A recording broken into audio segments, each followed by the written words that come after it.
let's start. Okay, I apologize in advance for my Franglish accent.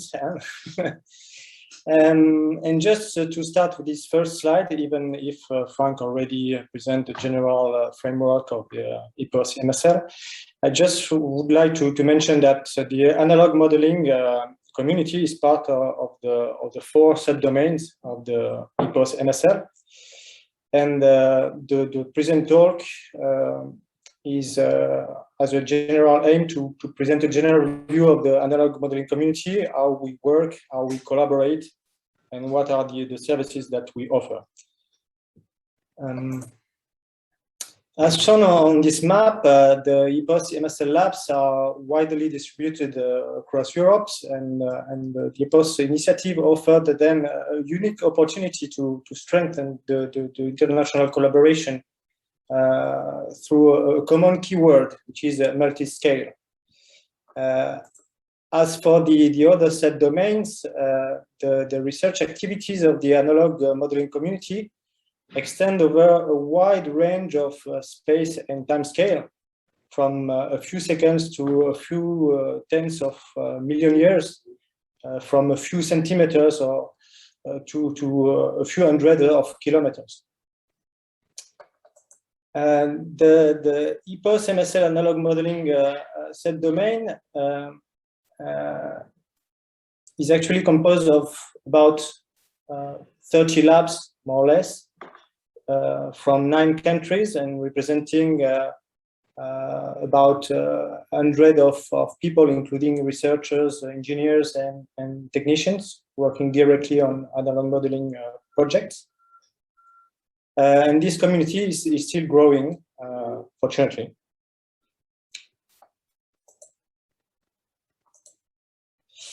In the following 12 slides, I've tried to summarize the most important information about the different labs participating to EPOS. And of course, don't worry, I won't describe them in detail, but maybe just said a few words on each countries, just to highlight maybe some specificities. And well, starting from Spain, for instance. Spain has 5 labs participating to EPOS-MSL. 3 of them are located in Barcelona, and the 2 others are in Granada and Zaragoza. And these labs develops multi-scale analog experiments, mainly covering the fields of mountain building, including soil tectonics, volcanic processes, and ductile deformation. In Switzerland, the tectonic modeling labs from the Bern University investigate mainly, but not only, of course, crustal tectonics, including basin inversions, with application to the petroleum industry. Not the use of high-tech equipments as shown here in this picture of the X-ray computed tomography that is used to document the internal evolution of the models during the experiments. In France, the labs participating to EPOS-MSL are part of the French Tectonic Modeling Network, which is called TechMod France. It is a national collaborative network involving French laboratories developing research projects, integrating analog or experimental modeling techniques. And to date, 10 labs distributed throughout France are connected to the network. These 10 labs, of course, cover a wide, very large field of expertise in geoscience, analog modeling, starting from large plate tectonics, induced processes such as subduction, orogeny, rifting, to mantle convection, diaparism, through hydraulic fracturation, relief dynamics, and even experimental volcanology. In the Netherlands, 2 main labs from the Utrecht University develops original and sometimes very large analog experiments, device covering the fields of large-scale tectonics, subduction, and so on. But also, it's a specificity. experiment dedicated to the study of river and delta hydrodynamics. I can notice the very large equipment, the metronome device here on the lower part of the slide. In Italy, two main labs developed also multi-scale analog modeling experiments extending over a wide range of tectonics and geological processes, including subduction, mantle convection, geomorphology, seismic cycle also. In Germany, with 4 labs participating to EPOS-MSL, is one of the countries at the forefront of research in analog modeling, developing experiments on the wide scale of space and times also. Among those, seismic cycle and earthquake dynamics, 3D thermomechanically controlled subduction models, and so on. And finally, I can also mention the Portugal with 1 lab, the Tectonic Analog Modeling Laboratory of the Lisboa University. It develops research projects in the field of continental tectonics and also including ductile deformations. There are also some new labs that are in the way to be to join the EPOS-MSL. We can cite the University of London and the Institute of Geophysics of the Czech Republic, and maybe some others that we discover time to time when we are looking for new labs in the internet. So that's a good thing, and new labs are more than welcome, of course. In the following slide, I've tried to present to the audience and the other EPOS-MSL subdomains how the analog modelers works and manage their research activities.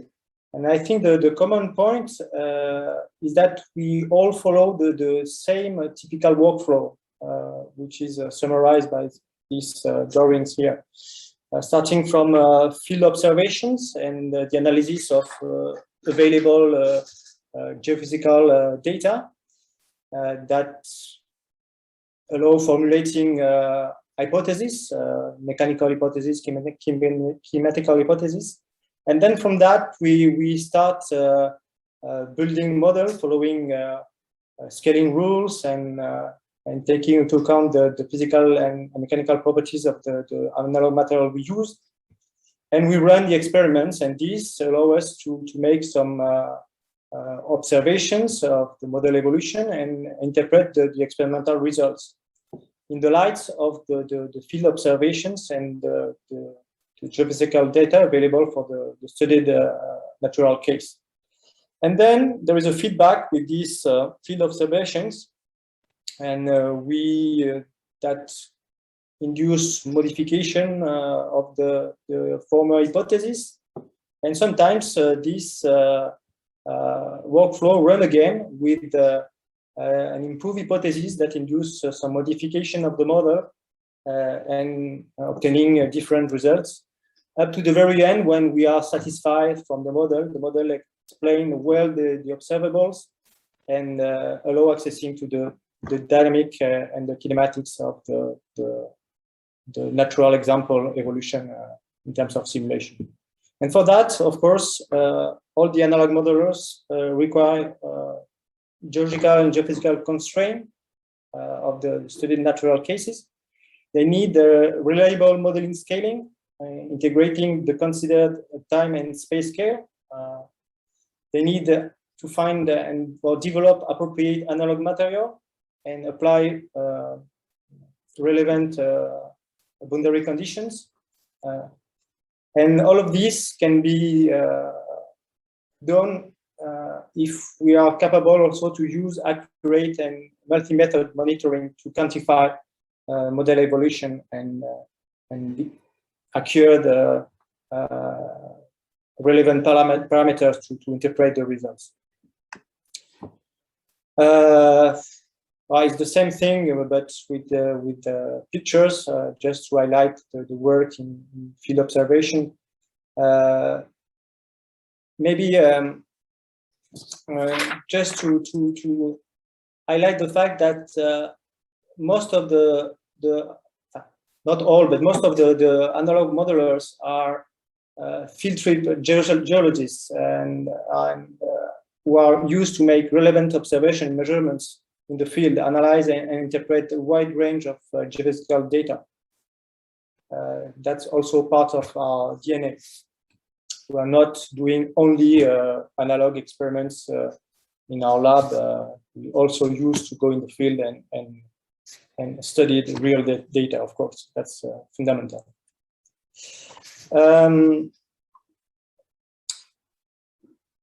Using the, I'm not sure if I can move this, sorry. Here are two typical examples of how we work, starting from what we know from nature. Here, for instance, the subduction zone, and we are interested in interplate seismicity.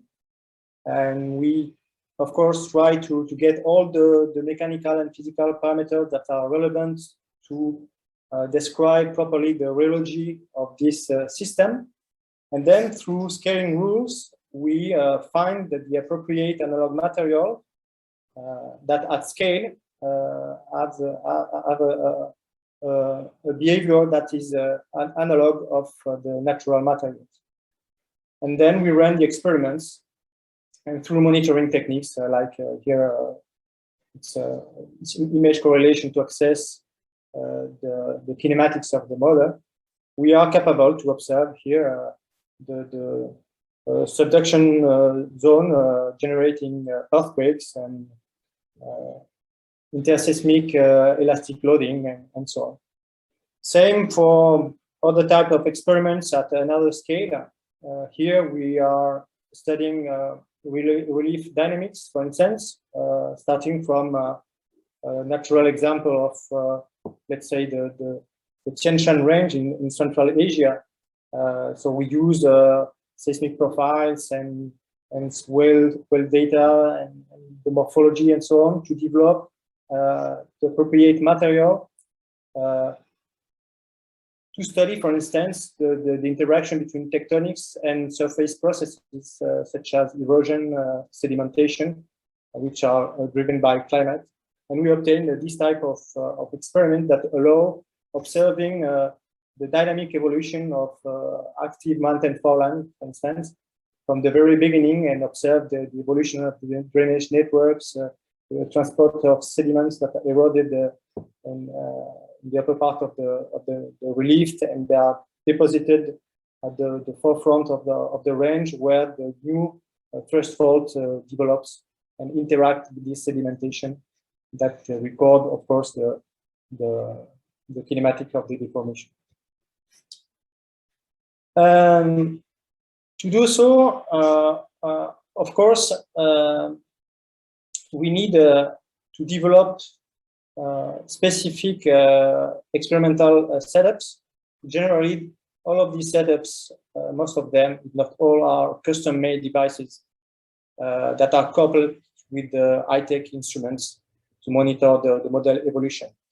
Of course, time to time, as shown here with the X-ray computed tomography device, we use high-tech devices that are already built, but most of the times we are all collaborating with our engineers and technicians to develop, to design and build these devices and these setups, and it's a lot of work. Similarly, because we need to characterize properly the physical and mechanical properties of the analog material we used, we need to use specific instruments to measure these properties, rheometers, ring shear testing, and so on. So the analog modelers also use high-tech instruments to characterize the material. and to monitor the models also. With, Stephane, sorry to interrupt, but the time is almost over. Yes, I'm nearly finished. Okay. Okay, so I will pass briefly saying that we use also a lot of different softwares. Some of them are custom made also. And there is an increasing approach that is used is to make a joint approach combining analog and numerical modeling also. All of this to say that based on this methodology, techniques and approaches, analog modeling is capable to cover nearly the full range of space and times of the geological process we studied. And there is only 2 last slides just to summarize briefly what the MSL analog modeling community propose as services. We have 2 data repositories. One is active, the one from GFZ is active from a few years, and the one from Utrecht will open soon, probably next year. And we actively participate to the 3 TNA pilot courses that occurred in the last years. And finally, we are a very dynamic, I think, community organizing online annual community meeting, monthly seminars, participating in special volumes, books. We are introducing our experimental techniques in classes and outreach activities. We, of course, participate to the main international conference, and I think we play also a key role in organizing the biannual GeoMod workshops. Thank you very much.